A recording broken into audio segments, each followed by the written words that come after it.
India, England దేశాల మధ్య June 20వ తేదీ నుండి 5 మ్యాచ్ల టెస్ట్ సిరీస్ మొదలు కానుంది. అయితే అంతకుముందే టీమిండియా కొన్ని అనఫిషియల్ టెస్ట్ మ్యాచ్లలో పాల్గొననుంది. అందులో భాగంగా ఇప్పటికే మొదటి అనఫిషియల్ టెస్ట్ మ్యాచ్ ఇండియా ఏ, ఇంగ్లాండ్ ఏ జట్ల మధ్య జరిగింది. ఈ టెస్ట్ మ్యాచ్ డ్రాగా ముగిసింది. అయితే తాజాగా జూన్ 6వ తేదీన రెండవ అనఫిషియల్ టెస్ట్ మ్యాచ్ ఈ రెండు జట్ల మధ్య ప్రారంభమైంది. ఈ మ్యాచ్లో కేఎల్ రాహుల్, నితీష్ కుమార్ రెడ్డి, శార్దుల్ ఠాకూర్ ఇలా కొంతమంది కీలక ఆటగాళ్లు జట్టులో చేరారు.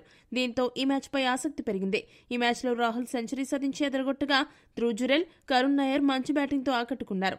ఇంగ్లాండ్ ఏ బౌలర్లు ఆరంభంలో తడబడినా ఆ తర్వాత కుదురుకుని భారత జట్టు స్కోర్ మొదటి రోజే మరీ 400 స్కోర్ వరకు చేరకుండా అడ్డుకున్నారు. ఈ మ్యాచ్లో మొదటి రోజు హైలైట్స్ విషయానికి వస్తే ఇంగ్లాండ్ లయన్స్ జట్టు మొదట బౌలింగ్ చేయాలని నిర్ణయించుకుంది. బ్యాటింగ్ దిగిన ఇండియా ఏ జట్టుకు గొప్ప ఆరంభమైతే లభించలేదు. ఓపెనర్ జైస్వాల్ కేవలం 17 పరుగులు మాత్రమే చేసి క్రిస్ వోక్స్ బౌలింగ్లో అవుట్ అయ్యాడు.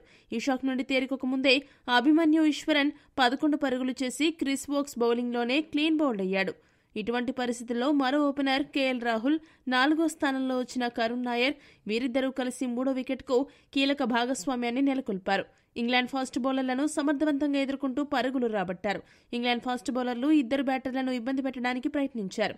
కానీ ఈ ఇద్దరు మంచి బ్యాటింగ్తో వారిని అడ్డుకున్నారు. మొదటి అనధికారిక టెస్టులో డబుల్ సెంచరీతో అదరగొట్టిన కరుణ్ నాయర్ ఈ టెస్ట్ మ్యాచ్లో కూడా ప్రామిసింగ్ బ్యాటింగ్తో ఆకట్టుకున్నాడు. అర్ధ సెంచరీ వైపు పరుగులు తీశాడు. అయితే వీరిద్దరూ కలిసి 3వ వికెట్కు 86 పరుగుల కీలక భాగస్వామ్యం నెలకొల్పిన తర్వాత మరోసారి క్రిస్ వోక్స్ ఎంట్రీ ఇచ్చి 40 పరుగుల వద్ద కరుణ్ నాయర్ను ఎల్బీడబ్ల్యూగా పెవిలియన్కు పంపాడు. అలా మొదటి 3 వికెట్లను కూడా క్రిస్ వోక్స్ తన ఖాతాలో వేసుకుని టీమిండియాను ఇబ్బంది పెట్టాడు. ఒకవైపు వికెట్లు పడుతున్న కేఎల్ రాహుల్ మాత్రం తన ఫామ్ అలాగే కొనసాగిస్తూ తాను పర్ఫెక్ట్ టెస్ట్ బ్యాటర్ అనే విషయాన్ని అందరికీ తెలియజేస్తూ అర్ధ సెంచరీ పూర్తి చేసుకుని సెంచరీ వైపుగా దూసుకెళ్లాడు.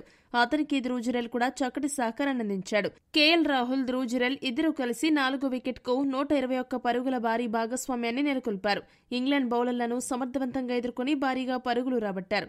ఇదే క్రమంలో కేఎల్ రాహుల్ సెంచరీ సాధించగా ధ్రువ్ జురెల్ అర్ధ సెంచరీ సాధించాడు. అయితే ఇంగ్లాండ్ బౌలర్ జార్జ్ హిల్ అద్భుతమైన స్పెల్తో ఈ ఇద్దరు సెటిల్డ్ బ్యాట్స్మెన్లను అవుట్ చేశాడు. జార్జ్ హిల్ బౌలింగ్లో కేఎల్ రాహుల్ 116 పరుగుల వద్ద అవుట్ అవ్వగా ధ్రువ్ జురెల్ 52 పరుగుల వద్ద క్లీన్ బౌల్డ్ అయ్యాడు. ఆ తర్వాత వచ్చిన శార్దుల్ ఠాకూర్ 19 పరుగులు చేసి అహ్మద్ బౌలింగ్లో వెనుదిరిగాడు. దీంతో తక్కువ పరుగుల వ్యవధిలో ఇండియా 3 వికెట్లు కోల్పోయింది. ఇటువంటి పరిస్థితుల్లో నితీష్ కుమార్ రెడ్డి కాస్త పర్వాలేదనిపించేలా బ్యాటింగ్ చేస్తూ 34 పరుగులు చేసి అవుట్ అయ్యాడు. అదే సమయంలో ఇండియా ఏ జట్టు స్కోర్ 300 దాటేలా చేశాడు.